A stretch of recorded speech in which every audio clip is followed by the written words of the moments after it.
welcome back to Algebra 1B, Credit 4. Congratulations on completing yet another lesson. Super proud of your effort. You're just making time and taking the effort. It's a lot, I know, so just to kind of support you even further, take some time to do the end of credit checkpoint after each lesson while the information is still fresh in your mind. With that being said, let's go on. Hopefully you did 1 and 2. You did the first end of credit checkpoint for the first lesson. Let's continue with 21.2 now that you finished that lesson as well. So in this lesson we kind of went over how to factor. We also went over how to factor and solve. So factoring is where we're kind of breaking things up and then we're using those factors and solving them out. Just so you know, you can always check using your Desmos calculator to check your answer. So just a review of that particular tool that's available. No, I'm not going to do number 3 for you. It's not what's happening right now. However, I am going to show you how we could kind of complete a practice problem using our Desmos calculator to kind of find our x values, our zeros, essentially our solutions. So Desmos graphing. I just Google it, Desmos graphing, and this is what kind of pops up for me. So here's that. One way I can kind of choose to solve or check my work when I'm factoring is writing in my equation. So let's say they gave me x to the second power. Let's see, what are some numbers I can use? So let's say they gave me minus 10x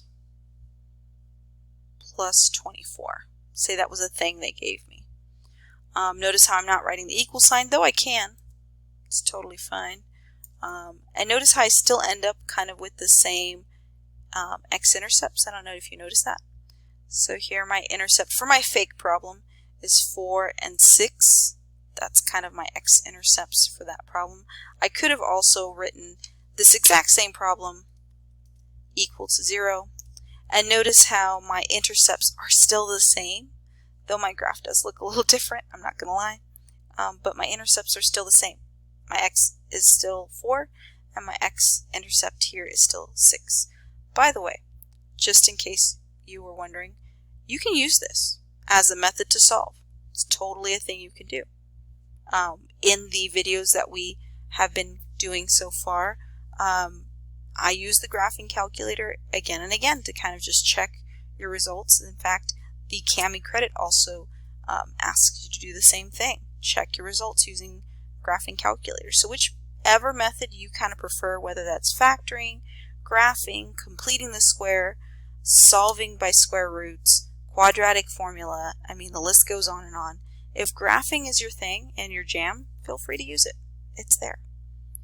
But don't write that in as an answer for number 3 because that's not the case. It's not the answer. Okay? So, and by the way, just in case no one's told you, I have, if you watch the videos, by the way, but your solutions are the same as aka, also known as, your x-intercepts, which is aka, also known as your zeros. I can spell zeros, kind of, which is aka also your roots. So a lot of different names for the exact same concept, which is essentially where your graph crosses the x-axis. A lot of names, solutions, zeros, roots, but that's what we're asking for number 3. For number 4, for number 5, number 6, yes, number 6 as well, and number 7.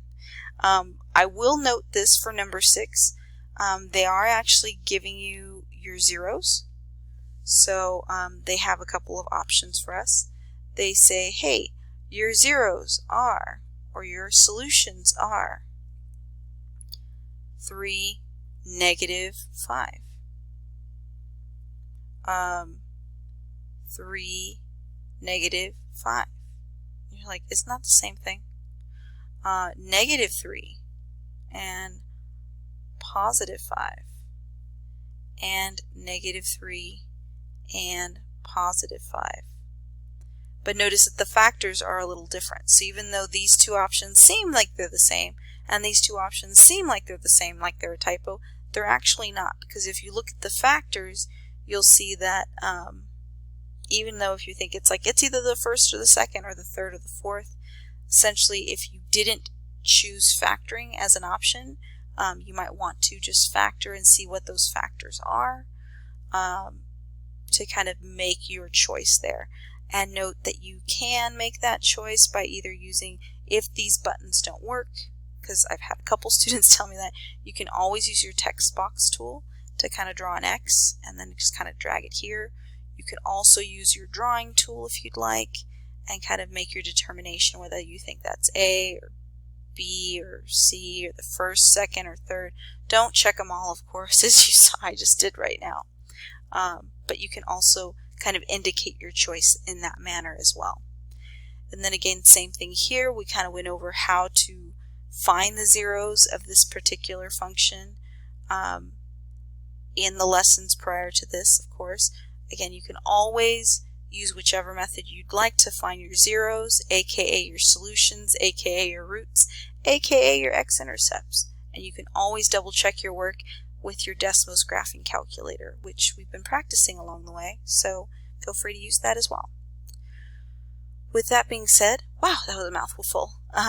That concludes all the questions from 21.2, which is 3, 4, 5, 6, and 7. I'll see you back here when we finish the next lesson, which is 22.1.